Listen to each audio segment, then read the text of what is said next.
Hello students, we are discussing the features of a joint stock company. So the next feature is common seal. Beta, for a company it is very compulsory to have a common seal with the name written on that seal. ठीक है, क्योंकि जैसे हमने पहले discuss किया कि एक company एक आर्टिफिशियल पर्सन है, तो वो अपने हाथ से तो साइन नहीं कर सकती है, लेकिन एक बिजनेस में तो कई तरीके की ट्रांजैक्शंस होती हैं।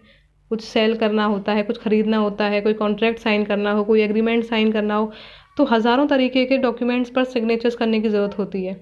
तो जब एक कंपनी आर्टिफिशियल पर्सन है तो वो साइन खुद कैसे करेगी? तो उसके लिए ये ज़रूरी है कि उसके नाम से कंपनी की एक कॉमन सील हो, या जैसे आपने कई ऑफिस वगैरह में या स्कूल का ही एग्जाम्पल ले लो, आपने स्टैंप देखी हो, तो ये कुछ इसी तरीके की होती है।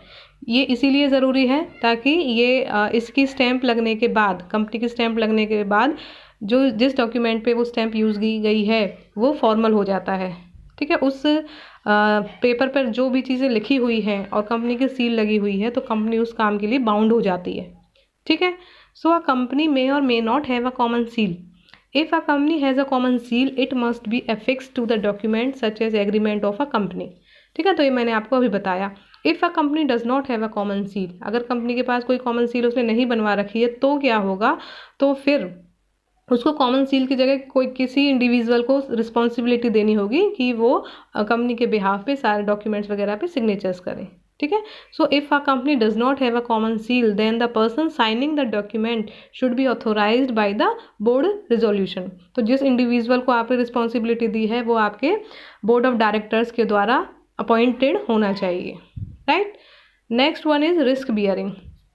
बहुत इजी पॉइंट है, कई बार डिस्कस हो चुका है कि रिस्क किस तरीके से बियर किया जाता है. अगर कंपनी को किसी साल में लॉस हो जाता है तो उस लॉस को कौन सफ़र करेगा? ठीक है, तो आंसर इज़ वेरी इजी. कौन सफ़र करेगा? मेंबर्स ही सफ़र करेंगे, लेकिन किस रेशियो में, वो देखिए आगे क्या है.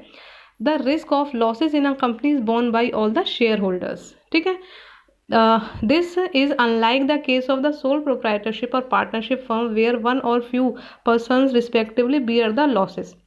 तो जैसे थोड़ा सा आप पीछे रिवाइंड कीजिए अपने आप को और देखिए कि सोल प्रोप्राइटरशिप में क्या होता था. कर्ता जो होता था उसकी अनलिमिटेड लाइबिलिटी होती थी.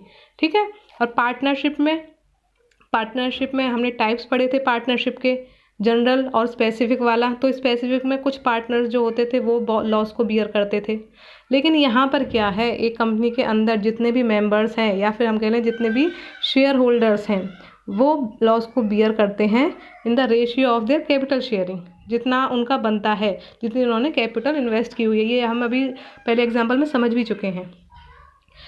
In the face of financial difficulties, all shareholders in a company have to contribute to the debts to the extent of their shares in the company's capital.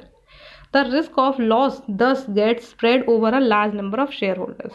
ठीक है, चलो सपोज एक एग्जांपल ले लेते हैं कि एक कंपनी को लॉस हो जाता है और उसमें ए नाम से कोई शेयर होल्डर है जिसने सपोज 20,000 की शेयर कैपिटल इन्वेस्ट की हुई है, उसने 20,000 के शेयर्स खरीद रखे हैं. तो उसका जो अमाउंट, उसके लिए जो रिस्पॉन्सिबिलिटी होगी लॉस को बियर करने की, वह 20,000 ही होगी.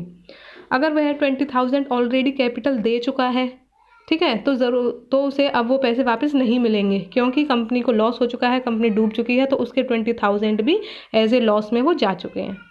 अगर ऐसा होता है कि उसने 20,000 इनिशियली पे नहीं किए हैं, वो 14,000 पे किए हैं, उसने 6,000 अभी उसे कैपिटल के देने थे और कंपनी को लॉस हो गया, तो कंपनी उससे वो 6,000 भी मंगवाएगी क्योंकि उसको वो लॉस के 6,000 भी बियर करने पड़ेंगे. ठीक है, लेकिन 20,000 से ज़्यादा आप किसी शेयर होल्डर को फोर्स नहीं कर सकते हो.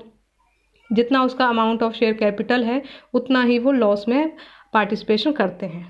सो we have completed all the features of a joint stock company.